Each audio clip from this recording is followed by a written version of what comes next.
Okay, in this demonstration, I'm going to show you how to make a name tag that uses technical lettering.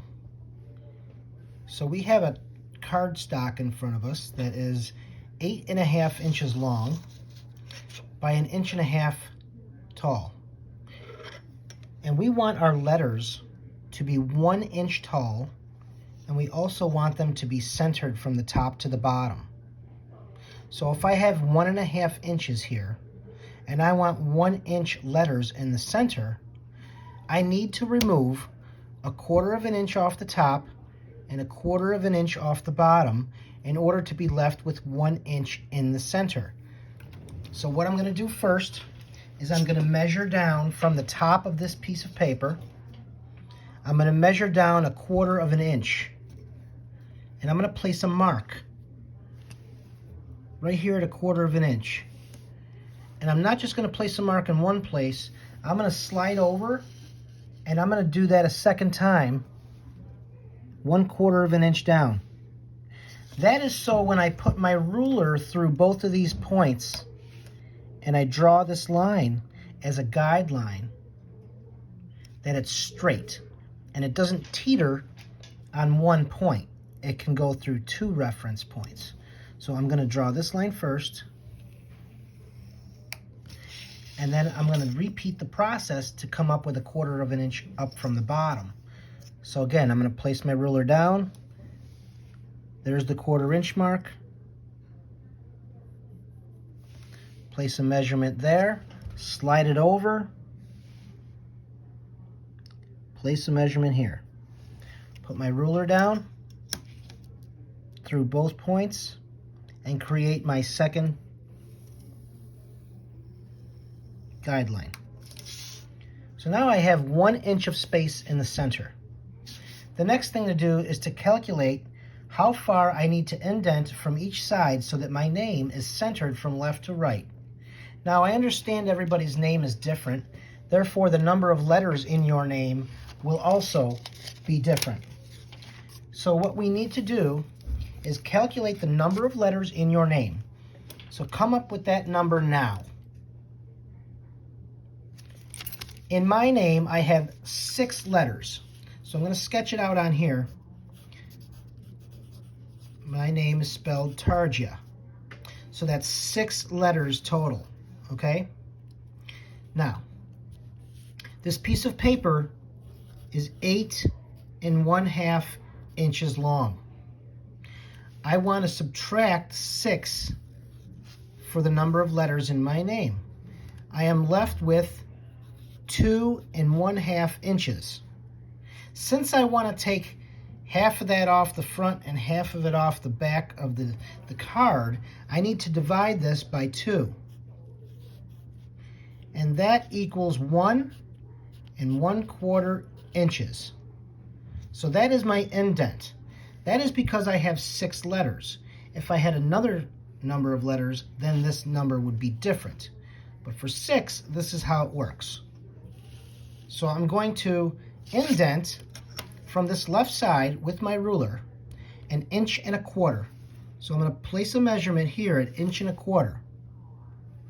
Then I'm going to take the 0 from my ruler and slide it over until it's lined up with my mark. Now I'm going to measure off every whole inch. This is going to provide me with the width of my letters.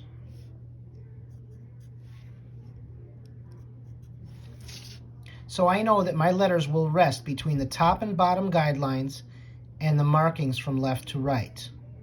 Okay, if I wanted to, I can use my ruler and lightly create boxes for my letters to fit into by going through these markings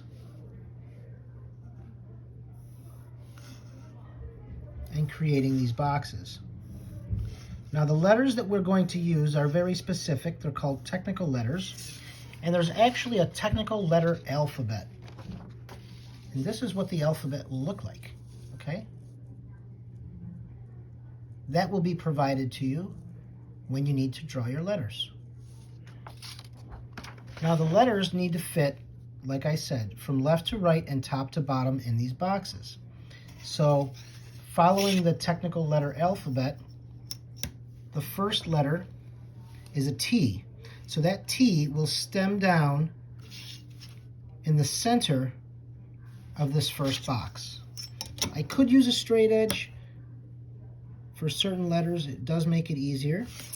There's the stem of the T, and the line will go all the way across the top of the box. The letter A will start at the top center of the box, and it will reach the bottom left and right corner inside the box.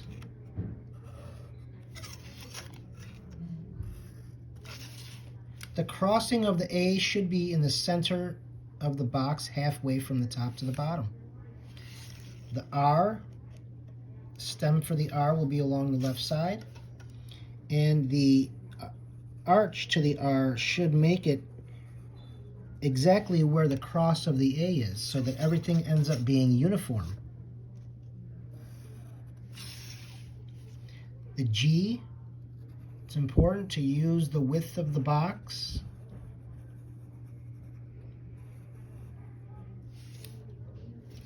The I, directly down the center. Top and bottom across.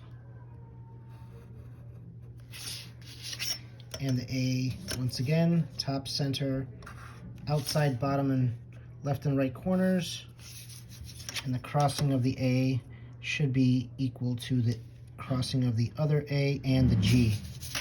Okay, so that would be my name. I would then go over this with a Sharpie, and that will be the completed name tag. Now, if you have a different set of letters, say you have 7 letters, or 5 letters. So if you have an 8.5-inch piece of paper and you subtract 5 inches, you're left with 3.5 inches. Divide that by 2, and you will be left with 1 3/4 of an inch for your indentation. Okay, you would indent 1 3/4, place the 0 of your ruler there, and mark off all your whole inches. So this number does change based on the number of letters in your name. And there is your finished product.